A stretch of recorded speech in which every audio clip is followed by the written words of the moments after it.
Okay, good morning, everybody, and welcome to the Daily Energy Markets Forum. It's Thursday, January the 28th. Where did January go? It has sped along and is nearly in the rearview mirror. We take the opportunity each morning to reflect on the market open in Asia and where the direction of travel may be through the day. As we see things, prices opening a little bit softly in Asia this morning. Let's kick off with the beautiful red dress in the Black Forest. There's colors everywhere.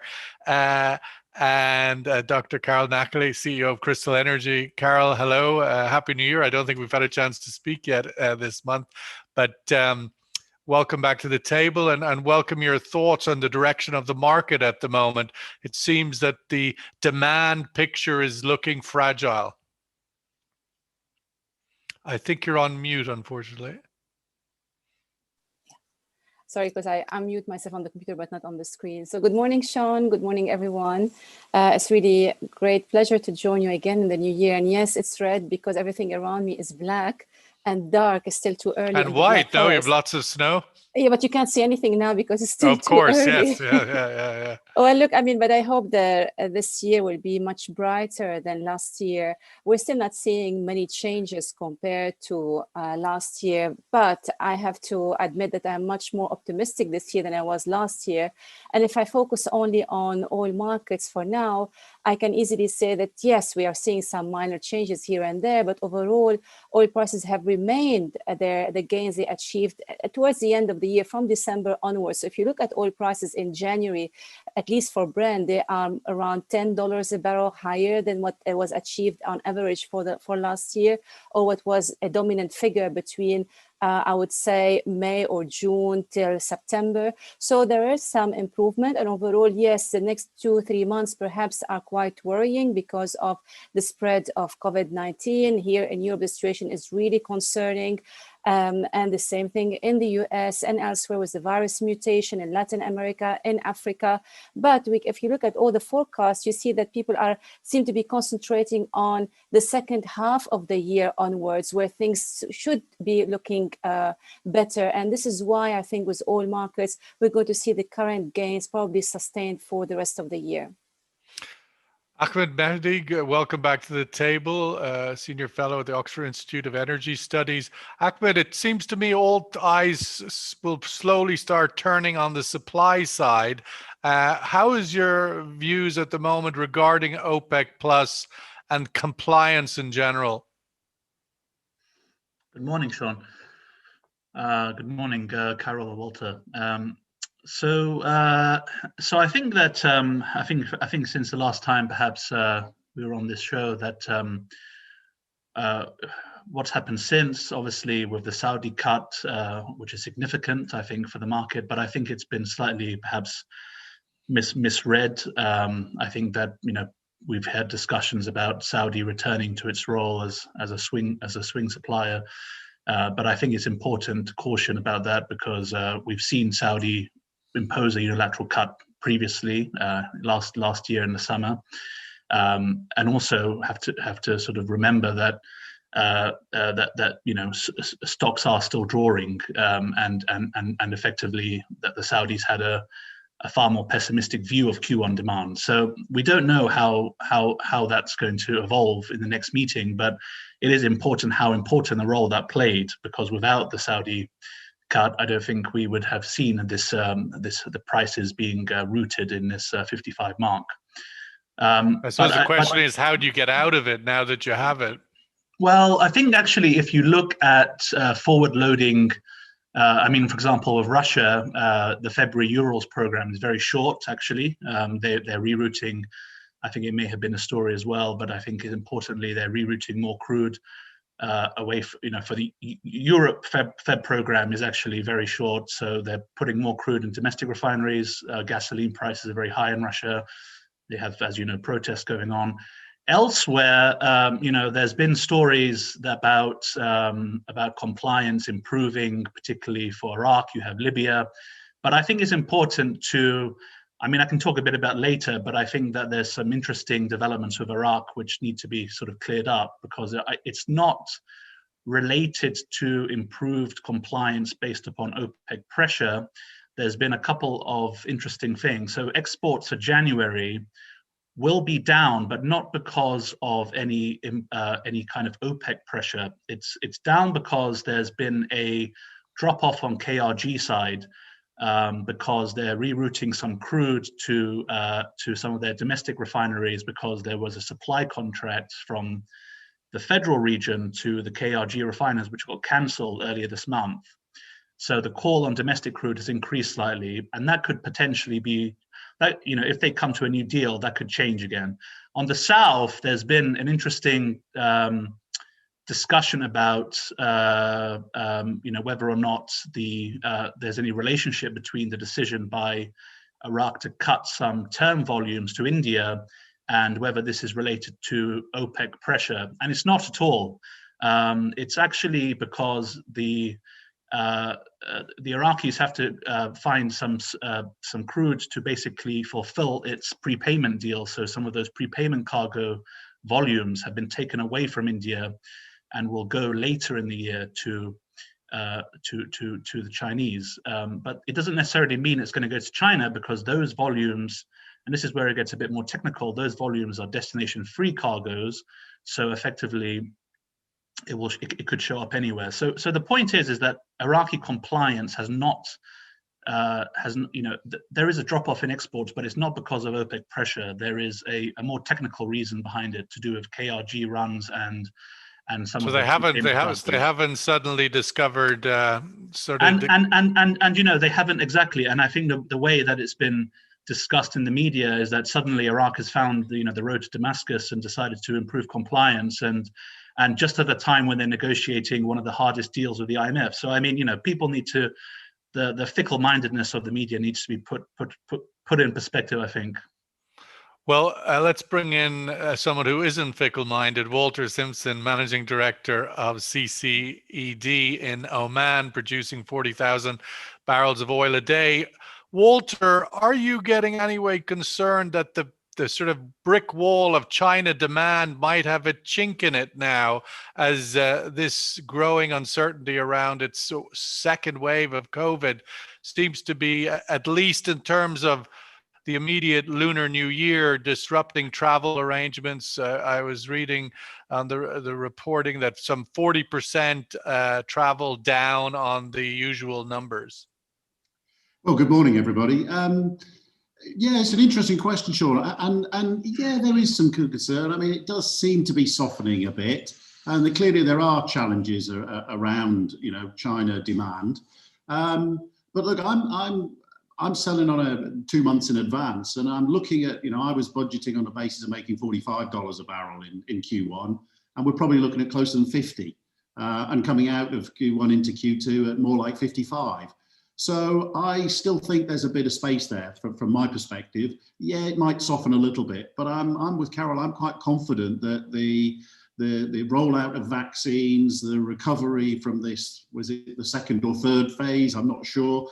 I think that will come along and improve things. And so while there's a slight concern and it might soften a little, I'm relatively optimistic for the remainder of the year. Well, the curve remains quite solidly backwardated, with the out months solidly in the 50s. A lot to be confident on. Inevitably, that has the potential of bringing in new supply. What's your own views on that in terms of compliance within the OPEC Plus group, or even outside of OPEC Plus, shale and so on? So I think the compliance is going to be more and more of an issue this year. I'm sure of that. As we talked about before, the economies of the OPEC countries, OPEC Plus countries, are hurting. And clearly, as prices recover, then there'll be more and more of a domestic push to increase their production and get that into the market. So I think that's going to be a challenge for OPEC Plus this year. But in terms of other supplies, I mean, the new administration in the US, no surprise, they've started to put controls on federal land, etc. But there's still a lot of licenses which aren't being revoked, which I think may well start to be used. So I think there will potentially be a recovery there. And I think $50 is probably the trigger price for that. And I think we might start to see that pushed up. Record levels of export from the US this month. So Are they going to keep exporting? I feel as though they might, to be honest, particularly if prices stay where they are. Carole, the big development, as Ahmed pointed out in early January, was the Saudi decision to unilaterally cut 1 million barrels a day, as they did last June at the beginning of this cycle. How would you read that? Where do you see that going vis-a-vis Saudi Arabia's position within the OPEC Plus? Any oil producer should be grateful to the Saudi move, because just think if the Saudis did not cut this additional 1 million barrels a day, where prices would have been, I'm not saying that they would have gone extremely low, but they wouldn't have been sustained to this level. So I think everybody's benefiting from the Saudi move. I mean, the Saudis describe it as a gift to other OPEC country members and to OPEC Plus in general. But mind you, that they are benefiting as well from it, because they need higher prices. If market stability is what they're really after, I mean, the prices were quite stable last year, and maybe they would have been stable with or without their compliance or their cuts, but they are pushing for higher prices because of their economic needs, their domestic needs, budgetary pressure, etc. And the Saudis, mind you, they are in a better position than many other OPEC countries. Ahmed mentioned Iraq, for instance, that is really in a worry situation. Nigeria, Angola, all these usual suspects, they are benefiting from higher prices. Now, the key is to keep those prices for as long as possible at this level and avoid a reversal and even pushing them higher. And here I would say it's not just about the Saudis. Of course, it's largely, we have to credit the Saudi move and OPEC Plus in general, but they are getting support from the economic outlook. Yes, at the moment there are a downward pressure, but if you look at the IMF latest forecast, which came out earlier this week, you can see that they have revised their forecast for most countries, I would say, and regions upwards for the global economy. And they are predicting a very strong forecast and rebound in both China and the US economies. And these two are the largest oil consumers in the world. I mean, China was the only country that recorded a positive economic growth as a major economy last year. And this year, their economy is expected to boom. So in this respect, we can see, yes, the OPEC Plus are putting a tremendous pressure on prices to keep them where they are, to exercise further pressure upward. But you also have, they are getting support, additional support from the economic outlook. So on balance, they should hold their course, you know, they should stick to the compliance. But at the end, I would look at the Saudis, because they are the one who end up subsidizing all the other non-compliant members within OPEC. Ahmed, I mean, the flip side of the Saudi decision is that others didn't want to do it, right? So they had to do it. So it's a gift. At the same token, it's nearly compelled because of the lack of cooperation, perhaps, on the part of others. I mean, how do you read that from the point of view of fracture? So I think, just to put this in perspective, so I think that it was less of a risk for the Saudis because, first of all, you know, Q1. I mean, and you know, it's important to remember this is a you know, February, March. You know, so we're talking about you know, this is 2 months, and then we have another meeting later this year. But first week of March, right? So if we think about it in terms of the from the Saudi perspective, I think what was becoming clear was that they had Saudi had a far more pessimistic view of Q1 demand, which is actually being vindicated as we speak. You know, with revisions to balances and you know policy obstruction on vaccine and expectations around deployment, etc., etc. But also, you know, we had refinery maintenance going on at the same time, so it's not such a big issue for their term customers, given the fact that you know, their prized relationships were undergoing maintenance anyway. And actually, in any case, this idea that suddenly this would lead to some divergence between Saudi and Russia is actually not even holding true, because as I mentioned in the beginning of the talk, you know, Russian exports next month will actually be lower, just at a time when Saudi have given them a free pass to perhaps increase their quota. So I suppose what I'm wondering, Ahmed, is where and when does the 6 million barrel a day demand recovery increase come from? This is the average for 2021 as forecast by most agencies. and yet I'm struggling to see where that +6, when it starts to kick in, and where does it come from? Absolutely. I mean, this is the issue that I mean, we are still at the beginning of the year. I mean, and every month that passes means that 6 becomes, by the middle of the year, it'll have to be 12 million barrels a day. I think if I was to pinpoint a couple of drivers that are, on demand that are important to watch, one is obviously the US, what's going on in the US. I think the expectations are that some kind of relief package will pass, but in a trimmed down fashion. The top up on unemployment expires in early March. So, I think that despite what's going on in domestic politics, so you have some issues with what's going on. And, the US is a huge demand center. China, likewise, with stimulus, they're moving to sort of domestic consumption. And actually, as Carole said, China was a clear sort of outlier last year. And in fact, expectations for 21 demand actually are not looking as pessimistic as perhaps some might say. And then finally, I think that naturally all of the weakness in the barrel is related to well, not all the weakness, but I mean certainly where you want to look at certain parts like jet fuel, etc. That those are going to be related to expectations on vaccine deployment. Well, on that point, Walter, on the point of recovery, 7 million barrels a day of jet fuel, it seems the opposite is happening at the moment. Airports and travel are being locked down in tighter frameworks. Even here in the UAE, we reduced the requirement from a 4-day PCR test to a 3-day now. In other parts of the world, that might seem like minor, but that's a major shift here. But nonetheless, in the UK, I think you've got to get locked up in a hotel for whatever amount. These things are locking down. So the airline, the jet fuel recovery, it's hard to see that coming at the scale. And I'm wondering, will we have to at some point start to scale back that 6 million barrel a day recovery? It's an interesting question. And my perspective is that they won't come out of these measures as quickly as you might think. It took a long time to get them imposed in most parts of the world. I accept that some countries were much quicker. But now they've been imposed, I'm not so sure they'll come out of them so quickly. So to me, the key element in getting them released, so to speak, is the vaccine rollout. And we're clearly that's slowed down because of supply issues. I think that's more of a glitch than anything else. And I think that will recover relatively quickly. So I don't know, I'm still optimistic middle of the year that they will have solved those issues and we'll be out of them again. But I don't expect it to happen in Q1. I think it'll be Q2 back end before we start to see most of those restrictions being lifted.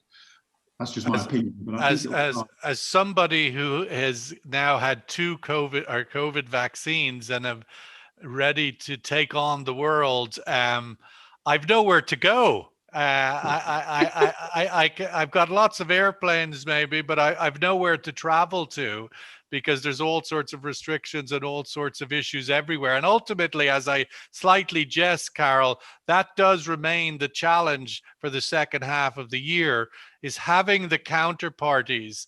If a quarter of Germany's vaccinated and a quarter of Britain or whatever, you've got this spotty progress. It strikes me that we've started the year with this massive optimism for the perfect calendar of COVID vaccine rollout, and we're not getting it, and yet we're not correcting the demand forecast. We had Wood Mackenzie come out today in our digest, even a little higher than the IEA. Yeah, I mean, look, I can understand the frustration that people are having because they hope that with the vaccination, developed, the vaccine developed and the mass vaccination rolled out, then everything's going to be over. We're going to go back to normality. But that was really more like a wishful thinking. We have to realize, though, that the development, the speed at which the vaccine was developed, I mean, in less than a year compared to the traditional time of 10 years plus, that by itself should keep everyone happy and hopeful that we're going to get over this phase. I'm not really talking about some high level thinking, but this is the reality. It will take time. There are supply chain problems, but this will be resolved, but not going to happen overnight. Now, this takes me to the forecast of demand. Of course, if you look at, there is a difference between quarterly estimates between different forecasting agencies and their outlook for the whole year. So if you look at the outlook for the whole year, definitely we're going to see a boost, a recovery compared to last year, and that already started last year. But the divergences in forecast is on a quarterly basis. And I would say that the financial institutions tend to be more aggressive in their forecast, more optimistic in their forecast of demand, expecting a strong recovery toward the third and fourth quarter of this year. Some even say that might return to pre-COVID levels by the end of the year. But other international agencies such as the EIA or the IEA I would be a little bit cautious of financial institutions talking up their own books, so to speak. I mean, they're holding financial assets that I have elevated to a level that, you know, in order to get the profit that those price earnings are indicating, you know, they're double the level of the historical average. I mean, it is a very distorted space right now. But in the midst of all this, Ahmed, we've got inventories in the US yesterday dropping a significant 9 million barrels a day, and yet oil prices fell this morning. Another counterintuitive outcome. How do you read the inventory piece at the moment for the market? So I think the I mean, just going back to the importance of the Saudi move is obviously, I think they have a very I mean, policy I think now has shifted certainly from the Saudi perspective towards, you know, just seeing where inventories are, and obviously the importance of those stock draws, which continue on a global basis, and naturally, I mean, the US is just one bit of the market which is visible and obviously monitored. But interestingly, you know, naturally, when you know, this asymmetry in the market between what's going on in the West with as Carole mentioned, Q1 demand being revised significantly for Europe, but also actually with Asia, actually the Chinese have drawn down actually quite significantly on inventory as well. You see that in the storage utilization rates on a monthly basis, but also, you know, one of the issues with the Saudi cut is that it's made the price of Middle East crude slightly more expensive, and therefore we're starting to see more you know, arb flows moving from Atlantic to Asia as well, and actually even US exports, as you mentioned, you know, you mentioned US exports, and you see where they are as well. And actually that signals another point I was going to make about US exports to Europe, which actually average around about 1 million barrels a day. So, and for the, you know, for the Russians, for example, in terms of their view of the US, the Saudis and the Russians have a very different view of US, and you look at US exports to Europe, that's a bigger issue for Russia than it is for Saudi. So, you know, so I think that there's so many interesting things happening right now, but inventories definitely, I think, are going to be a focal point, because whilst we are in a backwardated market, and that means that we see a draw, they are certainly, you know, there's certainly a lot of work to be done, and that will influence policy going forward, I think. Let's go to the survey question before asking the panel what they're going to be watching over the coming weekend, at the end of the Middle East week now today. This has sort of been the narrative, obviously, of what we've been talking about. We are now moving from what was just Q1 demand write-off to now pricing in more demand pain in Q2 due to the slow vaccine rollout. Do you think we will still achieve the generally expected 6 million barrel per day demand recovery in 2021? That is the question of the day, and then we will go around for final thoughts ahead of the weekend. Walter, we're coming to the end of the Middle East week here. Curious, what will you be watching? What do you think will be guiding the markets over the next few days? Clearly, I think two things really. You know, the lockdowns in Europe and how those play out, but also I think travel in China and with the Chinese New Year and how that goes. So I think those are probably the two areas that are going to affect us in the short term the most at the moment. Yeah, it'll be interesting to see how quickly data comes out of China to be have impact, if you like, from the market. But clearly, the market is starting to pay more and more attention to that development. Carole, your thoughts for the coming days? Well, this week, I mean, there isn't much that's happening. I think we had the big news yesterday with the Federal Reserve Bank in the US, their monetary policy, though nothing was surprising. But I am more looking forward to next week, where there will be more economic data coming out, particularly in the US, and that will give us a better understanding of how things will go, at least for the first few months of the year. But this week, I would say just relax and enjoy the new curve on travel. The new curve on which? The travel, because you cannot go anywhere. Travel. Yeah. It's certainly interesting. Here, it's all the talk in the local radio about the sort of massive numbers of tourists that came in December, and now it's sort of flattened out. Let's get the survey result before giving Ahmed the last word today. Do you think we will still achieve the generally expected demand recovery, sort of 46-54, 50-50 kind of room is split on that? And we'll certainly look forward to when the IEA comes out with their next report and see if they will be maintaining their forecast for the year ahead. Ahmed, your thoughts looking forward, what you'll be watching? So I think Walter made a very good point actually on China. Expectations are that gasoline demand will be down slightly, on a year-on-year basis. I think there's still some very choppy waters on the supply side as well.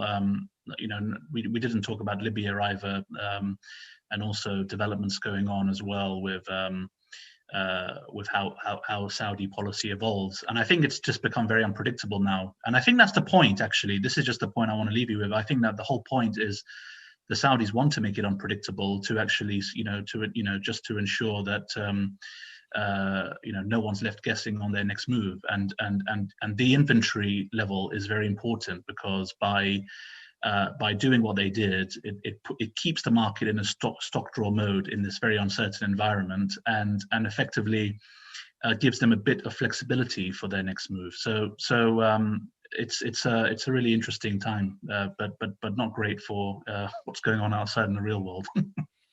Well, it certainly, I think, does, as you say, as I think Prince Abdulaziz said one time last year, whatever it was, the infamous quote that is difficult to quote because it's kind of a tongue twister, that make the market ouchy or something like that. But ultimately, it was, short this market at your own risk. And I think ouch like hell. Ouch like hell. There you go. Wonder what that translates to in Arabic, but I don't know.